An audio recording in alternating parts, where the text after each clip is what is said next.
To ಅಪ್ಪುಸ್ kitchen. ಇವತ್ತಿನ ವಿಡಿಯೋದಲ್ಲಿ ನಾನು ಸ್ವೀಟ್ ಪೊಂಗಲ್ ಯಾವ ಥರ ಮಾಡೋದು ಅಂತ ಹೇಳ್ಕೊಡ್ತೀನಿ. ಸೇಮ್ ಟೆಂಪಲಲ್ಲಿ ಸಿಗುತ್ತಲ್ಲ ಅದೇ ಥರ ನಾವು ಮನೇಲಿ ಟ್ರೈ ಮಾಡ್ಬೋದು.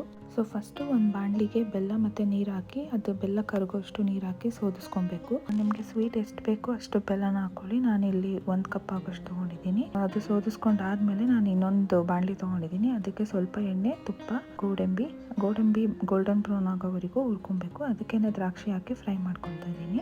ಫ್ರೈ ಮಾಡಿ ಸಪ್ರೇಟಾಗಿ ಎತ್ತಿಟ್ಕೊಂಡಿದ್ದೀನಿ. ಅದೇ ಬಾಣಲಿಗೆ ಹೆಸರು ಬೇಳೆ ಹಾಕೊಂಡಿದ್ದೀನಿ. ಇಲ್ಲಿ 1 ಕಪ್ ಹೆಸರು ಬೇಳೆ ತೊಗೊಂಡು ಗೋಲ್ಡನ್ ಬ್ರೌನ್ ಆಗೋವರೆಗೂ ಚೆನ್ನಾಗಿ ಫ್ರೈ ಮಾಡ್ಕೊಬೇಕು. ಅದು ಫ್ರೈ ಆದಮೇಲೆ ನೀರು ಹಾಕಿ ನಾನು ಅದನ್ನು ಒಂದು 5 to 10 ಮಿನಿಟ್ಸ್ ಬೇಯೋದಕ್ಕೆ ಇಟ್ಕೊತೀನಿ. ಅಂದರೆ ಆ ಹೆಸರು ಬೇಳೆ ಬೇಯಬೇಕು, ಅದನ್ನು ಪ್ರೆಸ್ ಮಾಡಿದಾಗ ಮ್ಯಾಶ್ ಆಗಬೇಕು, ಆ ಥರ ಬೇಯಿಸ್ಕೊಂಡಿದ್ದೀನಿ. ಅದಕ್ಕೇ ನಾನು ಬೇಯಿಸಿರೋಂಥ ಅನ್ನನೂ ಹಾಕ್ಕೊಂಡಿದ್ದೀನಿ.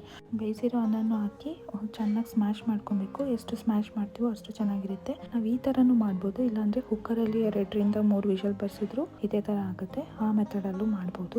ಅದಕ್ಕೆ ನಾನು 1-2 ಲವಂಗ ಹಾಕಿ ಮಿಕ್ಸ್ ಮಾಡ್ಕೊಂಡಿದ್ದೀನಿ. ಸೊ ಇನ್ನೊಂದು ಬಾಣಲಿಗೆ ನಾನು ಬೆಲ್ಲನ ಕರಗಿಸಿ ಪಾಕ ಬರ್ಸ್ಕೊಳ್ಳೋಣ ಅಂತ ಇಟ್ಟಿದ್ದೆ. ಸೊ ಆ ಬೆಲ್ಲ ಈಗ ಒಂದೇಳೆ ಪಾಕ ಬರೋಷ್ಟು ನಾವು ಬೇಯಿಸ್ಕೊಬೇಕು. ನೋಡಿ ಈ ಥರ ಒಂದೇಳೆ ಪಾಕ ಬರಬೇಕು. ಈಗ ಇದು ಒಂದೇಳೆ ಪಾಕ ಬಂದಮೇಲೆ ನಾವು ಅವಾಗಲೇ ಸ್ಮ್ಯಾಶ್ ಮಾಡಿ ಇಟ್ಕೊಂಡಿದ್ವಲ್ಲ ಅನ್ನ ಮತ್ತು ಹೆಸರು ಬೇಳೆ, ಅದನ್ನು ಹಾಕಿ ಚೆನ್ನಾಗಿ ಮಿಕ್ಸ್ ಮಾಡ್ಕೊಬೇಕು. ಇದನ್ನು ನಾನು ಮಿಕ್ಸ್ ಮಾಡ್ಕೊತಾನೆ ಅದಕ್ಕೆ ನಾನು ಸ್ವಲ್ಪ ಏಲಕ್ಕಿ ಪುಡಿ ಮತ್ತು ಪಚ್ಚಕರ್ಪೂರನ ಪುಡಿ ಮಾಡಿ ಹಾಕೊತಾ ಇದ್ದೀನಿ. ಪಚ್ಚಕರ್ಪೂರ ಹಾಕೋದ್ರಿಂದ ಸೇಮ್ ಟೆಂಪಲಲ್ಲಿ ಹೇಗಿರುತ್ತೋ ಅದೇ ಥರ ಟೇಸ್ಟ್ ಬರುತ್ತೆ. ಅದಕ್ಕೆ ನಾನು ಸ್ವಲ್ಪ ಕಾಯಿ ತುರಿನೂ ಹಾಕಿ ಚೆನ್ನಾಗಿ ಮಿಕ್ಸ್ ಮಾಡ್ಕೊತಾ ಇದ್ದೀನಿ.